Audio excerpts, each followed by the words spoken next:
All right, traders, big surprise for you today. Today, we are trading like we do every single day. Traders, let me know how you guys are doing. Getting a little irritated with the fact that the account has been doing this for the last month. Haven't necessarily been able to get some good profits going, neither losses. So I guess there's some comfort in that, but today I'm really entirely focused on good trades. So a couple of the last trades yesterday, like AMRX, it faded all day. And I could have rode it to break even on the day. It just faded all day. Great trade. That was a good setup. And my hunch, which is that trading philosophy and experience over time, told me this is a good trade.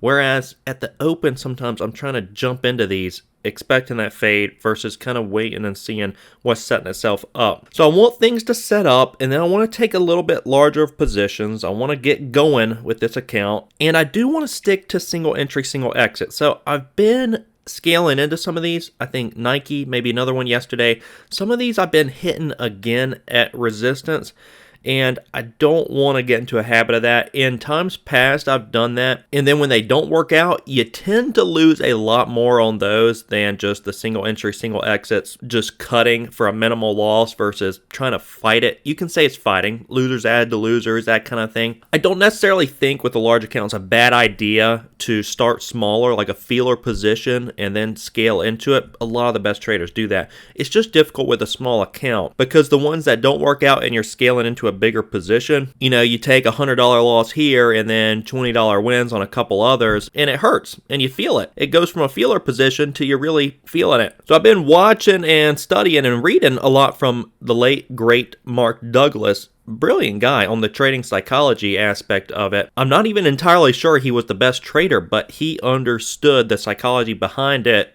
and it's brilliant. I encourage you guys to read the books, The Disciplined Trader and Trading in the Zones. But here's 5 fundamental truths that he lays out. Number 1, anything can happen. 2, you don't need to know what is going to happen next in order to make money. 3, there is a random distribution between wins and losses for any given set of variables that define an edge. 4, an edge is nothing more than an indication of a higher probability of one thing happening over the other. And 5, every moment in the market is unique. Every moment's unique. This is what he means by that. When you achieve complete acceptance of the uncertainty of each edge and the uniqueness of each moment, your frustration with trading will end. It hasn't with me yet, but that's what I'm working towards. Not being frustrated with every single trade. Remember, there's uniqueness with every single trade. That's what risk says. More things can happen than will happen. Traders, let's get into the trading.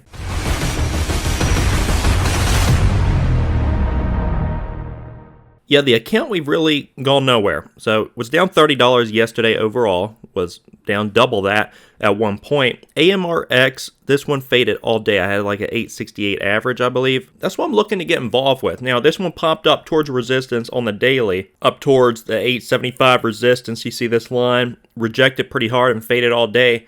That's what I'm looking for. I want them to come to me, though. I don't want to press for the action so early. Clearly, I want another AMRX, something that fades all day, and get a few of these. That's going to be a significant changer on the account if we can grab a couple of those. Problem is, we keep grabbing a couple of everything else. There are a few plays that I'm looking at, hangovers, but I really want to see what the market's going to give us. I mean, should I stab at something start of the day, or should we just see Goose? This one just straight up yesterday. It's coming up towards resistance, similar to AMRX, $12 being the resistance on it. Nike, I know I took an L on it yesterday. We could risk yesterday's high on this. I just like the daily on this quite a bit. Coming right up to that 200-day, it tapped it. Could start pulling back in a little bit. Those two I like out of the gates, Nike and Goose. Want to let some things set up, though. I got my watch list down here of tickers, some overbought tickers that I'm looking at for a short sale. Let's see if they're going to open up, give us an opportunity. Remember, like Douglas said, no sense in being frustrated because anything can happen. We just have the probabilities on our side with our edge, and we wait for the signals, take the trade, and should forget about it, not be so frustrated with it. I'm feeling really good, traders. I've been feeling out this CPRO account. I'm feeling good with it. I really want them to introduce trails. I'm going to email about that and see if they can get their team to start working on some trails, because that's going to be game changer for our small accounts. If you guys will do as I teach, take 75% of your profits and the rest trail, let them ride. On the trades that, whether you're on their long side, if they keep grinding higher, or on the short side, they keep going lower, it's really going to pad the wallet on the accounts. All right, watching Goose to see if we can pop up towards 12, upper resistance. It may snap out of the gate. This is a hangover. We're going to monitor that one. The other one I liked was, I'm going to wait and see if she comes to us. Well, Goose is getting some bids on it. 1161 on the ask. Nike getting a pop up towards its previous high a day. Oh boy. All right. Nike, let's try her again. She is coming up to the previous high. It's about a 9-cent spread on it. Man, I tried to hit it up there. I can't chase it down. Wow, Nike. Look at that. 80.15 bid. 80.12 bid from 80.80. Almost hit that. I can't chase this. I was trying to get it down there in like the 60s. Oh, that was a perfect pop up towards yesterday's high. Then just a lot of natural resistance in that range. 80.80 it came up to. My goodness, what a beautiful pop towards that resistance. As Mark Douglas said, don't be frustrated. Don't be frustrated. If we could get a pop on it, we could consider it. All right, I'm going to flip around. Goose is pulling back in some. HLF, this one we traded yesterday, is popping up towards its previous high. 7-cent spread, though. My goodness. All right, so Nike, I'm still interested in a short there. And then half I'm monitoring. HLF getting a spike up. I like it because of this chart right here. It's got a lot of room to move down. I'm going to put 100 shares out on the ask, 877, with about an 890 stop on it, up over a previous day's high. It's already into the 60s right now. Seconds later, it's like, should I market order into these? Goodness gracious. Now 861. Cancel that for now. I'm still looking for an entry there, because look at this. Look at this chart the last 20 days. It's hitting resistance right now. Look at the room it has to move down. Nike coming down towards 80. So missed there and missed on half so far. Nearly 10 minutes into the market, though, so we're doing fairly good with our patience, I guess. Goose, that one has snapped since the open as well. I'm going to flip through a few gainers and see what's going on. If you know me, I absolutely hate shorting into weakness. I want to shorten to strength. And so if I miss my initial entry, it's hard for me to reconcile a trade with it on the short side, chasing it. I do still like Nike. It's kind of got a little maybe bear flag-ish pattern that is forming now. I like it against the 80-80, but that's a lot of risk. I feel like it's kind of a one-to-one trade right here. Then the HLF popped up towards its previous high. That one's in the 850s now, so we missed that too. And I don't want to chase it down here. It probably still has a lot of room to sell off. I just can't reconcile shorting down there. So Nike's getting a little pop back up here. Let's get a little more aggressive with the shares. All right, we're going to get filled at 42, 80.42 on this pop-up. I have 40 shares, and I'm going to give it up towards the high, 80.80. We're going to do single entry, single exit on this, so no scaling into it. All right, so we got a little pop on it. It's in a little bit of what looks like a bear flag. I might be the only one seeing that. We did 40 shares with a stop at the highs. This is the 5-day chart on it, so it did just tap previous highs. It's going to serve as a resistance level, and we'd like this to respect that and start kind of fading today, go under 80, and these longs start unwinding their positions. That's the idea here. So if we look at the 20-day, we've been going pretty much straight up from 68, and then of course on the daily chart, we're coming up here to resistance levels as well. All right, so that one's kind of battling around our entry price right now. We're going to let her be and find something else to trade. Oh, and not only that, but again, the 200-day moving average as well. So right around that 200-day, 80.35 is the 200-day. We have a stop placed on it, so we're doing A-OK. MDLZ we traded yesterday as well. That one's got 200-day 66.58 resistance. Goose is still fading. HLF was kind of a miss. That one's in the low 50s now. Yeah, that one... What am I put my order at? In the 70s, I think 100 shares. Will be something pretty good with that one right now, especially if that became an all-day fade. It looks kind of primed for it. Nike popping all the way back up to the highs right now. So we're about to get stopped on Nike. Nike's curling back around to the highs. So yesterday I probably would have smacked this one more time. We're going to stick with single entry, single exits. And I do have a rule as well, especially on the same day, if I take more than 2 L's on a certain ticker, I blacklist it. I don't trade anymore. It prevents me from getting tilted on a certain ticker at least. You never want to marry one individual ticker. This one I would like to chill with and fade it today. That is the idea. Is my stop too tight? I guess I'll keep the stop where it is. Man, I hate getting stopped out on these not long after I get into them. Gotta give them some time to move around. MDLZ, I am liking this one. We traded it yesterday. 5-day charts up 2 days, 2 legs on up. Having another green day right now. 200 days at 66. It's got a lot of resistance it's popping up to right now. 66 and the 200 day. And Nike's coming right back up. All the way back up.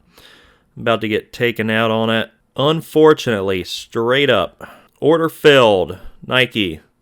80.81. Okay. Well, the good news is deja vu. It started red, so we historically do very well when we start red. So let's find the next ticker to trade. God, I hate when they do this. Straight up, rejected. Straight down, straight back up. It's probably going to double top and that be the high. All right. MDLZ, I think this is a decent one. This is the 200-day, 66.58. I'm going to flip through a few percent gainers. AHCO. Do I have shorts on this? I do. $11 is resistance, AHCO. Oh, really? Look at that. 1170s. Very good resistance. It looks like it can get up and over 11. Then we can take a short on it. MDLZ coming up to 66.50. We're going to get aggressive here, guys. 40 shares, MDLZ. Going to place a stop at 50. 66.07 is the average right now. All right, average up here, 66.07, 66.50. The stop, 65 profit target. See if that thing can slow down as it's approaching the 200-day moving average. And then AHCO, over $11. This one becomes very interesting. There's MDLZ right now. Tapping a lot of resistance on the daily. Around 66. Coming right back down to 66 right now. 66.03. Decent pullback so far. Part of me wants to size into it a little bit. Should we size into it and then risk the highs? I'm eyeing AHCO in my watch list as well. If that gets over 11, that becomes interesting. But MDLZ on any kind of a pop here, I'm looking to maybe size into it a little bit more. Looking to get a good fader. And this one's straight down though, so it's hard to scale into it. It goes against your psyche to add to a winner, right? At least it does for me. It's uncomfortable. Want to take advantage of a winning trade. I'm going to put an order out to add 30 more shares, so I'd have 70 total. I'll put that at 65.84. Stop's going to be over the high because I want to see if we can get a little fade on with this. We got filled. So now we have 70 shares. Around 66 is the average. So I have not scaled into a winner in a while. I would clearly like this to work out for us. I need to set a stop on it. Let me adjust the OCO, 66.15. Set an adjusted stop on it. I'm going to try to let this one work for a good little while. She's really giving everything back right now. In the 50s now. What do we do here, guys? We just let her work, right? Scaled into this 66-ish, nearly average. I want to give this one time, though. It's going to bounce around a little bit. All right, we're seeing a little pop right there. Big pop right there. Very big pop right there. The last thing we want is for this thing to pop all the way back up. Well, damn it, that's embarrassing. This thing is in the 50s and just popped up 50 cents all the way back up to my average. Are you kidding me? I cannot believe I'm red on this right now. How absolutely dumb. I thought we were just set on going red on the day, fading, getting under 65. Look at this green candlestick. It goes red like that, and then just right back up. AHCO looks like a fader at this point, so that's good. It did hit $11. We could take a trade there. Nike taking me out at the top. Love that. I don't know what MDLZ is going to do. It's kind of flagging up on the 5-minute. May take me out. Not taking any profits down here. Probably was a mistake. What we should have done was take half off. It pops up. We scale back into it another half. and then adjust our stop to break even. At least we would have been break even on the day at that point. I'm getting a little greedy because I'm trying to get aggressive with some of these trades, especially my winning trades, so that we can maximize this account. Like for instance, I just want to let this one fade all day, if that's what it's going to do, because that would be amazing with the account if we can get one of these to do that like yesterday with 70 shares fading a point or more. So MDLZ pulling back right now. That's the plan with this, guys. I'm going to try to let her fade. I'm not going to touch her, and we'll make a decent profit today, or we'll get stopped out and have another red day. Well, traders, tomorrow we are getting aggressive. Look at Goose on the hangover, one of my favorite ones this morning, in the 1150s and faded all the way down to 11. We need 200 shares on that, 50 cents, $100. AHCO we were looking at earlier today. That one popped up to 11, which was resistance looking left of the chart. Has faded down to 1042. Beautiful. We're getting aggressive. My trade, MDLZ, has been doing a whole lot of nothing, hitting resistance daily and kind of trending sideways and sitting a little stagnant on this bottom trend line. I got a 66.40 stop because, as you can see with these candlesticks, the market makers or somebody, there was manipulation going on here. This thing would pop up, break the highs, and then pull back down. Come up, break the highs, come back, pull down. Go back up, break the highs, and come back down. I'm giving these a lot more room. In fact, Nike, I stopped out of that right at the top because that one went up, broke out the highs. It's been a chop fest, but this one did curl back up. We'd be sitting fine on it right now. It came back up, broke the highs, and pulled back down. That's where a lot of orders are. That's where market makers make their money, and that's why you see that happen a lot. They come up to the highs, just get above it. That's why I don't buy breakouts. It's the worst. Don't buy breakouts. They come up to the highs, fake out, breakout. We want to avoid those guys, so we're giving these more room going into tomorrow, and we're going to be more aggressive going into tomorrow because Goose, HCO, two of the ones I loved as well. Those have been great trades. I tried to get a trade on both of them and did not. The one we did, MDLZ, right now is not working in our favor, but we were a little greedy on it, so that's our fault. I have a 66.40 risk on it, so I'm going to let this thing work, set an alarm, come back, liquidate around 3:45. I don't hold after hours pre-market. That's awful. You never know what's going to happen. That's more gambly, a lot more risk. We don't do that. So I'll revisit it later, but traders, let me know how you guys did in the comment section below. If you need any help, let me know. We will see you guys tomorrow.